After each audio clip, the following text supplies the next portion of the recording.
नमस्कार, मैं हूँ प्रणव और आप सुन रहे हैं ज्ञानदीप ई-लर्निंग। आज हम बात करेंगे उस महान व्यक्ति की जिसकी कलम ने भारत का संविधान लिखा, whose voice became the roar against inequality और जिसकी सोच ने लाखों करोड़ों लोगों को इंसान होने का अधिकार दिलाया। हम बात कर रहे हैं डॉक्टर भीमराव रामजी अंबेडकर की। डॉक्टर भीमराव अंबेडकर एक कहानी जो दर्द से शुरू होकर दुनिया को बदलने पर ख़त्म हुई। डॉक्टर भीमराव अंबेडकर का जन्म 14 अप्रैल 1891 को महू दैट मीन्स मध्य प्रदेश में एक गरीब महार परिवार में हुआ था। यह वो समय था जब जाति का जहर समाज में गहराई तक फैला था।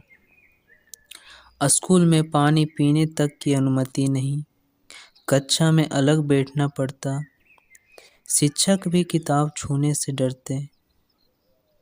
लेकिन बाबा साहब ने अपने भीतर एक आग, एक भूख महसूस की, ज्ञान की भूख थी जो किसी अपमान से नहीं बुझ सकती थी। वो कहते थे, education is the only way to freedom.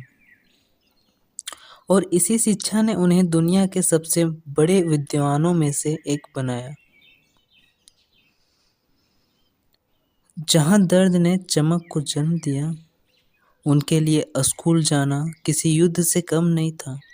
फिर भी बॉम्बे यूनिवर्सिटी से बीए, कोलंबिया यूनिवर्सिटी यूएसए से MA, PhD, London School of Economics से DSc, barrister at law London.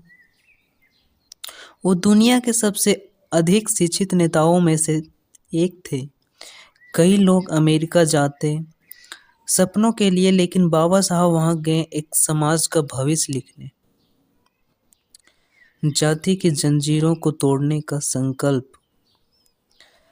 America लौटे तो फिर वही सच, जाति का दर्द। लेकिन इस बार उन्होंने सहा नहीं, लड़ाई छेड़ दी। न्यूज़पेपर्स निकाले, समाज सुधारक आंदोलन किए, ऊंच नीच के खिलाफ आवाज़ उठाई, अनटचेबिलिटी के खिलाफ दुनिया की सबसे बड़ी लड़ाई लड़ी। उनकी आवाज़ इतनी तेज थी कि अंग्रेज शासन भी सुनने पर मजबूर हो गया। Father of Indian constitution. जब भारत स्वतंत्र हुआ, दुनिया ने पूछा, हु कैन राइट ये कॉन्स्टिट्यूशन फॉर ये न्यू इंडिया। इस नए भारत के लिए संविधान कौन लिखेगा? जवाब सिर्फ एक था, डॉक्टर भीमराव रामजी अंबेडकर। उन्होंने संविधान में जोड़ा समानता का अधिकार, छुआछूत का अंत, शिक्षा का अधिकार, धर्म, संस्कृति और स्वतंत्रता, महिलाओं का अधिकार, कमजोर वर्ग को सुरक्षा। इसलिए उन्हें मॉडर्न मेनू और आर्किटेक्ट ऑफ मॉडर्न इंडिया कहा जाता है। Baba Saheb as an emotional and intelligence leader.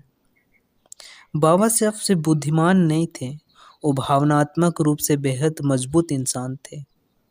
बचपन का दर्द, संघर्ष का रास्ता, जाति का अपमान, आर्थिक गरीबी, समाज का ताना, इन सब ने उनके दिल को पत्थर नहीं बनाया, बल्कि लाखों दिलों के लिए मंदिर बना दिया। उनकी आवाज़ में तड़प थी, लेकिन उस तड़प में ताकत थी। उनकी आंखों में आंसू थे, लेकिन उन्हें आंसुओं ने कानून बनाए। बुद्धिज्म और मानवता की राह। बाबा साहब ने हिंदू धर्म में सुधार की कोशिश की, पर जब बदलाव नहीं हुआ तो 1956 में उन्होंने करोड़ों लोगों के साथ बौद्ध धर्म अपनाया और दुनिया को बताया, मनुष्य का जन्म महान नहीं, उसके कर्म महान होते हैं।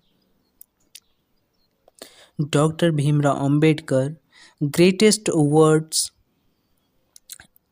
For his. Doctor Bhimrao Ambedkar के लिए कुछ महान शब्द और महान काम उनका है।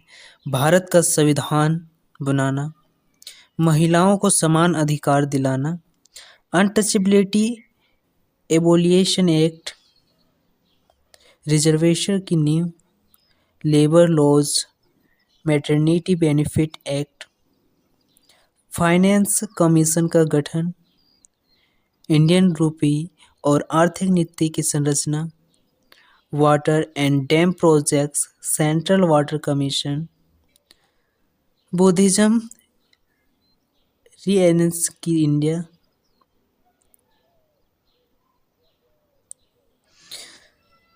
अंतिम समय और अमर विरासत। 6 दिसंबर 1956 को उनका निधन हुआ, लेकिन वो आज भी हर उस बच्चे में जिंदा है जो गरीबी से लड़कर पढ़ना चाहते हैं। हर उस इंसान में जिंदा है जो भेदभाव के खिलाफ आवाज उठाता है। हर भारतीय में जिंदा है जो कहता है we are all equal. Doctor Bhimrao Ambedkar सिर्फ एक व्यक्ति नहीं थे, वो एक युग थे, वे एक क्रांति थे, वो एक विचार थे। अगर भारत आज आधुनिक, लोकतांत्रिक और समानता पर आधारित है, तो उसकी मूल आत्मा अंबेडकर के शब्दों में बसती है। उनकी कहानी हमें सिखाती है कि परिस्थितियां नहीं, संकल्प महानता तय करता है। और यही वजह से दुनिया उन्हें सिर्फ बाबा साहब कहकर नहीं पुकारती, बल्कि द ग्रेटेस्ट इंडियन मानती है। Thank you. मिलते हैं अगले वीडियो में, तब तक के लिए धन्यवाद।